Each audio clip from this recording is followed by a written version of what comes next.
Icubahiro umukuru w'igihugu cacu Burundi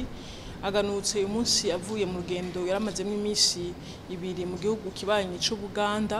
aho yaramutse aja gushigikira mugenzi we President Yoweri Kaguta Museveni n'abene gihugu muri ico gihugu c'Ubuganda aho bari baramutse bahimbaza imyaka 60 irangiye bahabuje intahe y'ukwikukira. Uru rugendo rukaba rwongeye gushingira intahe ubucuti budasanzwe buri hagati y'igihugu c'u Burundi n'igihugu c'Ubuganda aho nyene icubahiro umukuru w'igihugu yakiriwe koko nk'umukunzi w'ico gihugu mbere no mu ijambo yashikirije yarashimangiye ku ruhara rudasanzwe ubucuti ikibano ciza hagati y'ibihugu uruhara bifise mu iterambere ry'ibihugu kuko yagize ati nk'uhagarariye akarere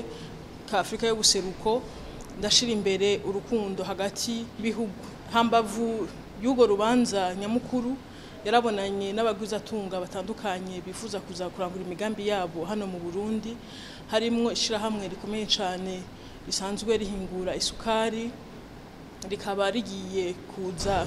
imbere y'uko kwezi kwa gitugutu kurangira gukorana n'ishirahamwe Sosumo kugira ngo bariteze imbere. Abandi bagwizatunga yakiriye n'abasanzwe bahingura imiti mu buryo bwa kijambere mbere basanzwe bafitanye amasezerano n'ishirahamwe Kamebu. Uyu munsi rero bakaba bifuza kuza gushinga ishirahamwe rihingurira iyo miti hano nyene mu Burundi Bujumbura baramaze no kuronka ikibanza bazokoreramo ngaha muri komine ya Mukaza. Icubahiro umukuru w'igihugu akaba yabonye akaryo ko guhimiriza n'abandi bagwizatunga bariko bategekanya kuza kurangura imigambi ya mu Burundi. Imbere yo kuganuka rero uyu munsi mu gatondo yabonanye mu mwiherero na mugenzi we Yoweri Kaguta Museveni